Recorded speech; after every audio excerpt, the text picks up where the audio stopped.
Hello नमस्कार दोस्तों। Next video में हम लोग बात करते हैं, वो है हमारा पृथ्वी और ग्लोब, है ना। पृथ्वी और ग्लोब हो जाता है और यह छठा क्लास का आपका ज्योग्राफी से सवाल पूछे जाएंगे आपके बिहार शिक्षक भर्ती 3.0 और 4.0 के लिए बहुत इम्पॉर्टेंट है। आपको किताबें पढ़ने का मौका नहीं मिलेगा लेकिन जो पूरा निचोड़ है ना, छठी क्लास की जो किताब है भाग 1 का, उसमें बहुत सारे अध्याय हैं और अध्याय बाई अध्याय जो है हम आपको करा रहे हैं। अगर सही ढंग से आप कर लीजिए तो बहुत सारा जो प्रश्न है यहीं पे हल हो जाएगा। देखिए, 2 ही किताब है जहाँ से सर्वाधिक प्रश्न पूछे जाते हैं और जो रियल में जो तैयारी कर रहे होंगे विद्यार्थी बिहार शिक्षक भर्ती का, उनके पास सर्व शिक्षा अभियान SCRT और NCERT की किताबें ज़रूर होगी, ठीक है। और हम लोग उसी पे फोकस कर रहे हैं। तो चलिए हम लोग छठे क्लास का जो अध्याय 6 है ना, पृथ्वी और ग्लोब करने वाले हैं।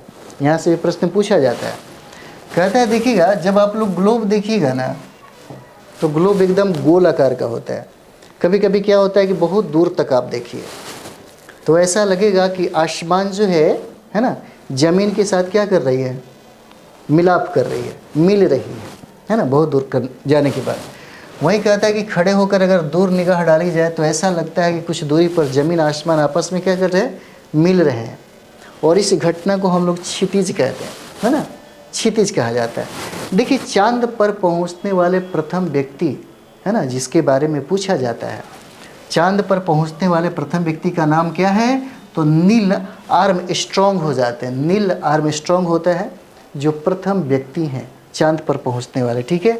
और ये जो सवाल है बहुत ही VVI है आपके लिए, बहुत VVI है। चांद पर पहुंचने वाले प्रथम व्यक्ति का नाम बताइए, पूछा गया है यह सवाल बहुत बार। नील आर्मस्ट्रॉन्ग हो जाते हैं, ठीक है। चलिए हम लोग आगे बढ़ जाए, है ना। देखिए, इसमें कहता है यहाँ पे जो हम लोग ग्लोब पढ़ रहे थे, ग्लोब और मानचित्र वाला जो है, उसमें कहता है कि महासागर की संख्या कितना है, 5 है। इसकी औसत गहराई कहता है कि 4 किलोमीटर है और मीटर भी पूछ सकता है तो कितना, 38 मीटर। जैसे महासागरों की संख्या हम लोगों ने देखा तो महासागर 5 जो देखा, तो एक हम लोगों ने क्या देखा, ये देखिए प्रशांत महासागर हो जाता है ना, प्रशांत महासागर हो जाएगा। और अटलांटिक महासागर भी हम लोगों ने देखा था। अटलांटिक महासागर का आकार भी पूछ सकता है कि इस आकार का, है ना, कौन सा महासागर है, तो अटलांटिक महासागर हो जाता है ना। उसके बाद ये हम लोग देखते हैं हिंद महासागर हो जाता है ना। उसके बाद देखिएगा अंटार्कटिक हो जाता है और एक आर्कटिक महासागर हो जाता है ना। इस तरीके से क्या हो गया, 5 हम लोग महासागर को देख लिए, है ना। अब कहता है इसी में कि महादेश की संख्या कितना है, 7 है। महासागर तो हम लोगों ने किया 5, ठीक है। और कहता है कि इसकी औसत जो गहराई है वो 4, है ना, किलोमीटर, यानी कि 3800 मीटर है, ठीक है। इससे भी याद रखिएगा, महासागर मैंने किया। उसके बाद हम लोग देखते हैं महादेश। देखिए, महादेश कहता है कि 7 महादेश है। चलिए इसको डिलीट किया जाए, है ना। तो महादेश में हम लोग देखेंगे, सबसे पहले देखिएगा, पहला वो हमारा कौन सा हो जाता है, एशिया हो जाएगा, है ना। उसके बाद दूसरा देखिए, दूसरा के बाद एशिया के बाद क्या होगा, अफ्रीका हो जाएगा, ठीक है, अफ्रीका हो जाता है ना। और तीसरा जो हम लोग देखेंगे ये हो जाता है हम लोग का यूरोप हो जाएगा, है ना। और चौथा देखिए ये हमारा नॉर्थ अमेरिका हो जाएगा, ठीक है, नॉर्थ अमेरिका हो जाएगा, है ना। उसके बाद पांचवा में हम लोग देखेंगे ये हो जाता है हम लोग का साउथ अमेरिका, है ना, साउथ अमेरिका हो जाएगा। और छठा में हम लोग देखेंगे ये हमारा ऑस्ट्रेलिया हो जाएगा, है ना, ये हमारा ऑस्ट्रेलिया हो जाएगा। और हम लोग 7वां देख लेंगे, और 7वां क्या है, अंटार्कटिका हो जाएगा, है ना। क्या हो जाता है, अंटार्कटिका हो जाता है, ठीक है। तो आप 7 महादेश भी देख लिए। पूछा जाता है 7 महादेश का नाम दे देगा, पूछेगा इसमें से कौन महादेश है, कौन ये है। याद रखिएगा 7 महादेश, एशिया, है ना, अफ्रीका, यूरोप, उत्तरी अमेरिका, दक्षिणी अमेरिका, ऑस्ट्रेलिया, है ना। उसके बाद अंटार्कटिका हो जाता है, ठीक है। चलिए आगे हम लोग बढ़ते हैं। यहाँ पे कहता है कि आर्कटिक महासागर को उत्तरी तथा दक्षिणी क्या हिम सागर कहते हैं, क्योंकि अत्यधिक ठंड के कारण यहाँ बर्फ़ क्या रहती है, बर्फ़ का एक बहुत मोटा परत जम जाता है। अगर आप देखते हैं, अगर ये आप पृथ्वी देख रहे हैं, है ना, अगर हम लोग इसे 2 भागों में डिवाइड कर दें तो बीचों बीच जो वेस्ट और ईस्ट पोल की मिलाने वाली जो रेखा है ना, हम लोग इसको अक्षांश बोलते हैं, और यहाँ पे 0 डिग्री अक्षांश है, इसको हम लोग इक्वेटर बोलते हैं। हालांकि इसका बहुत नाम है, भूमध्य सागरीय, भूमध्य सागर भी, भूमध्य रेखा भी कहते हैं, इक्वेटर भी बोलते हैं, और 0 डिग्री अक्षांश भी बोलते हैं। और यहीं इस पृथ्वी को 2 भागों में बांट देता है।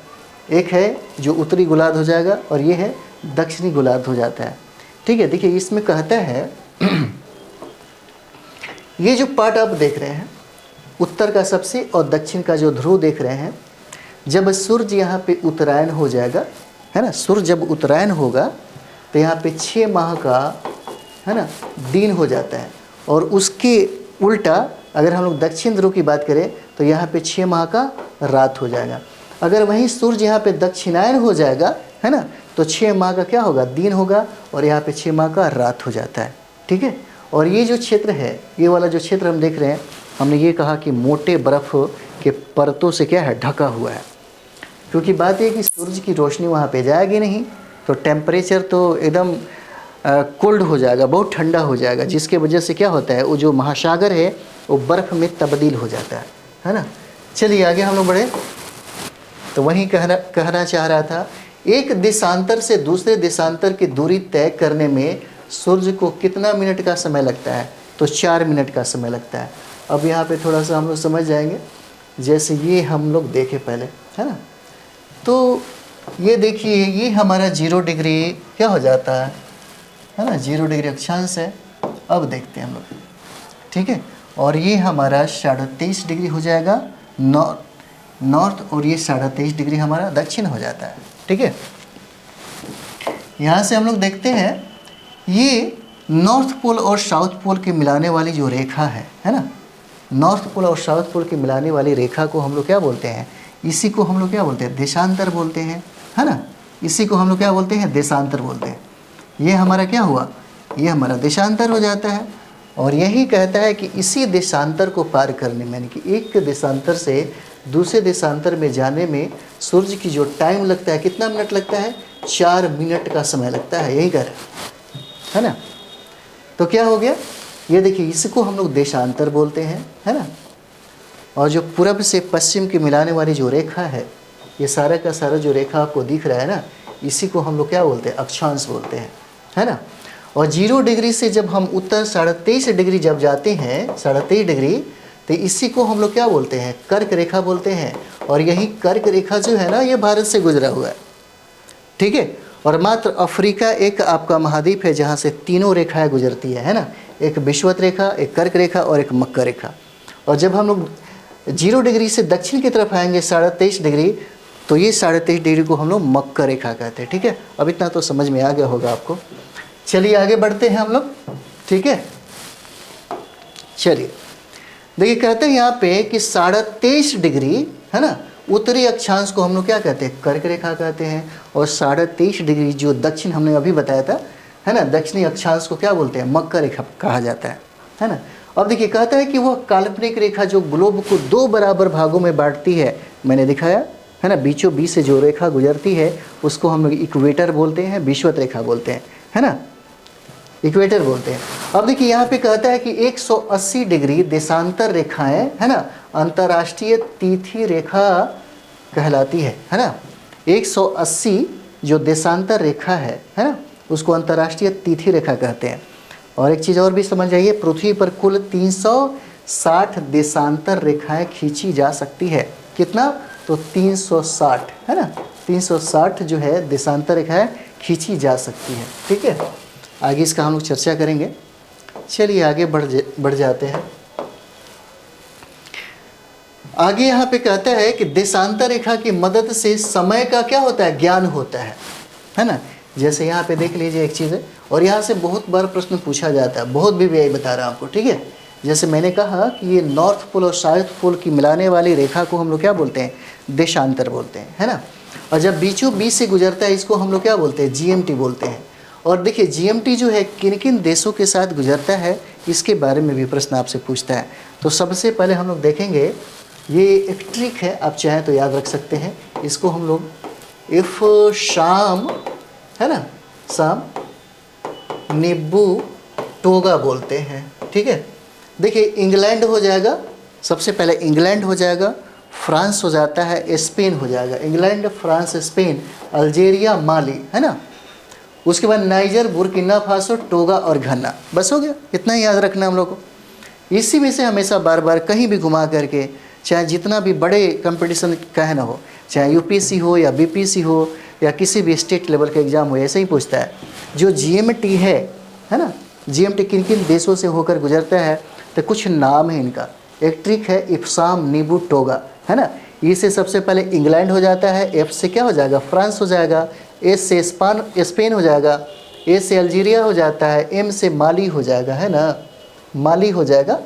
और नी से एनआई से नाइजर हो जाता है, बीयू से बुर्किना फासो, टो से टोगा और घा से घाना हो जाता है। बस हो गया, इतना ही सब पूछता है। चलिए आगे हम लोग देखते हैं, आगे देखा जाए, इसको क्लीन करते हैं, ठीक है। देखिए यही कहता है कि याम्योत्तर जो है इंग्लैंड के ग्रीनविच शहर से होकर गुजरने वाली रेखा को मध्य रेखा कहते हैं, जो मैंने सबसे पहले दिखाया, है ना। आगे देखिए, कहता है कि भारत का जो मानक समय है 82.5 डिग्री। जैसे आप देखते हैं यहाँ, ये हमारा, एक मिनट, ये हमारा भारत जो हो जाता है ना, ये हमारा भारत है, ठीक है। और यहाँ पे इलाहाबाद की जो नैनी है, मिर्ज़ापुर है, वहीं से याम्योत्तर रेखा भी गुजरती है 82.5 डिग्री, है ना। और वो 5 स्टेट से होकर के गुजरती है, इसलिए उसे भी याद रखिएगा, ठीक है। यही कहता है भारत का जो मानक समय है 82.5 डिग्री पूर्व को क्या कहता है, मानव याम्योत्तर माना गया है ना। और भारत का जो समय निर्धारण करने का जो होता है वो इलाहाबाद के मिर्ज़ापुर से है ना। और इलाहाबाद आपको पता है उत्तर प्रदेश में है। ग्रीनविच की बात करें तो विश्व का मानक समय, है ना, क्या होता है, जैसे मानते हैं कि वहीं से पूरे विश्व में टाइम जोन, तो बहुत सारा चीज़ है, बहुत सारा टाइम जोन है। जैसे हमारे यहाँ भी देखें तो 5.5 घंटा आपको दिखेगा, है ना। जैसे भारत ग्रीनविच के 82.5 डिग्री पूरब में स्थित है, तथा यहाँ का समय ग्रीनविच समय से क्या होगा, 5.5 घंटा आगे होगा, है ना। जैसे हम लोगों ने देखा था, थोड़ा सा और भी देख लिया जाए क्या, चलिए। जैसे हम लोगों ने इसको जीएमटी देखा था, है ना। तो जीएमटी से जब आप पूरब की तरफ बढ़ते हैं ना, तो आपका टाइम क्या हो जाता है, प्लस हो जाता है ना, बढ़ता है। और जब आप पश्चिम की तरफ जाते हैं तो क्या हो जाएगा, घटता है यहाँ पे, है ना, घटता है। चलिए इतना क्लियर हो गया होगा, आगे बढ़ते हैं। आगे बढ़ा जाए तो हम लोग का 7वां अध्याय क्या कहता है ना। ये देखिए 7वां अध्याय जो है, थोड़ा सा हम लोग जानेंगे 7वां अध्याय के बारे में। मुझे लगता है दिखाई तो दे रहा होगा, है ना। 7वां अध्याय देखिए, 7वां अध्याय में मानचित्र का अध्ययन करना है ना। 7वां अध्याय में क्या करना है, मानचित्र का अध्ययन करना है। कहता है कि जमीन के बड़े भाग को कागज पर दिखाने के लिए छोटे मापक का प्रयोग करते हैं, है ना। और कहता है कि भौतिक मानचित्र, अच्छा भौतिक, देखिए मानचित्र में जैसे आप देखते हैं मैप अगर लेते होंगे तो 2 प्रकार का मैप होता है, एक पॉलिटिकल बोलते हैं, एक फिजिकल बोलते हैं, है ना। तो देखिएगा फिजिकल जो होता है आपका भौतिक मानचित्र, इसमें पर्वत है, पठार है, मैदान है, महासागर है, झील है ना, ये सारा चीज़ें आपको दिखाई देगा। और दूसरा जो होता है हम लोग का पॉलिटिकल जो मैप है, जिसमें गांव, शहर, डिस्ट्रिक्ट, आप बहुत सारा कस्बा देख सकते हैं, स्टेट देख सकते हैं, कंट्री देख सकते हैं, बहुत सारा चीज़ देख सकते हैं, वो पॉलिटिकल हो जाता है। और एक मानचित्र और भी आता है जिसको हम लोग थीमेटिक मानचित्र भी कहते हैं, है ना। जिसमें आपको जलवायु मानचित्र मिलेगा, वनस्पति का मानचित्र मिलेगा, जनसंख्या का मानचित्र मिलेगा, वर्षा का मानचित्र मिलेगा, उद्योग, सड़क, ये सारे चीज़ का मानचित्र मिलेगा, ठीक है। तो चलिए हम लोग देखते हैं। इसमें कहता है कि विश्व भूगोल के निर्माता कौन है, मार्टिन वेहेम को कहा गया है ना, मार्टिन वेहेम को कहा गया है, ठीक है। आगे देख लिया जाए, विश्व भूगोल के निर्माता किसको कहते हैं, मार्टिन वेहेम को कहते हैं, मार्टिन वेहेम। और हेकेटियस को, है ना, हेकेटियस को भूगोल का जनक कहा जाता है, हेकेटियस को भूगोल का जनक कहा जाता है। विश्व मानचित्र के जो निर्माता है वो है अनेक्जी मेंडल, है ना।